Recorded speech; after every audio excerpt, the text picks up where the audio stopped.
こんにちは。オンラインと福岡と大分で洋裁教室の先生をしている洋裁工房のうさこです。布の表に貼り付けたタイプのポケットの作り方です。布に型紙を重ねて線を写します。縫い代を布に測りながらつけると布は動いてずれやすいので歪んだりサイズが変わったりします。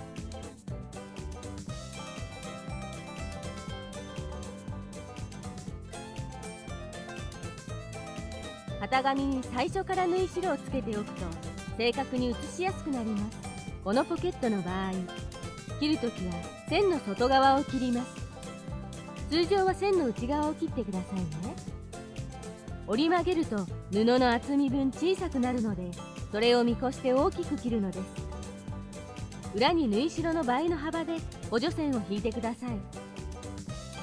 補助線に合わせて折れば初心者でも縫い代をきれいに折ることができます。先にポケット口から折るのが重要です。横と下を折ります。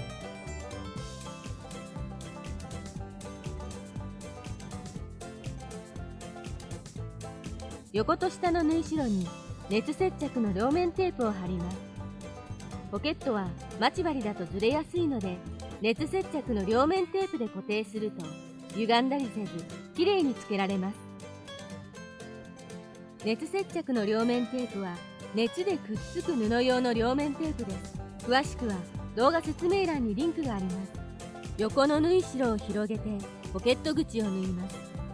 最初にポケット口を縫わないと後で縫えなくなるので、ここの順番はとても大事です。ポケットをつける印はチョコペンで型紙の上から10秒ほど押さえると下の生地に移ります。もしくは目打ちで穴を開けて写します。点の印にポケットの端を合わせます。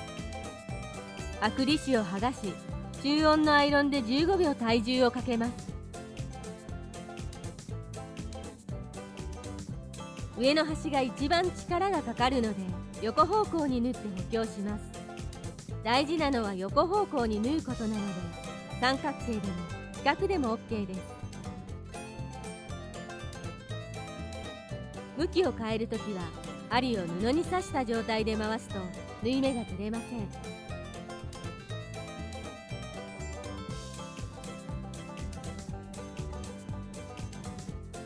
往復するとより補強できます。端から2から5ミリくらいのところを縫います。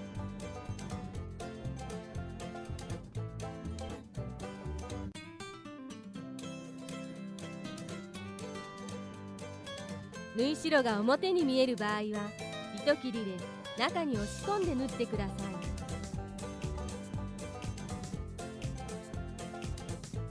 い。反対側の端も同様に縫います。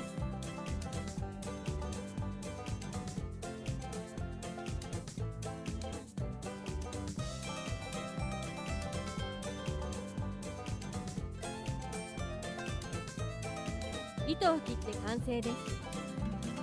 プロが技術で縫っているところを熱接着のテープという道具を使えば初めてでも綺麗に作れるよ。この動画の内容は覚えなくていいんです。見てもわからないというのは理解する能力がないからではなく、頭で想像するための材料、情報が足りないだけなんです。だからその情報を増やすためには覚えるのではなく、実際に作業をしながら動画を一時停止して同じように真似をしてみてください。手を動かすのが先です。情報が揃えば理解は後からついてきますよ。もっと洋裁のことを知りたい、いろいろ作りたいという方は洋裁工房をフォローしてね。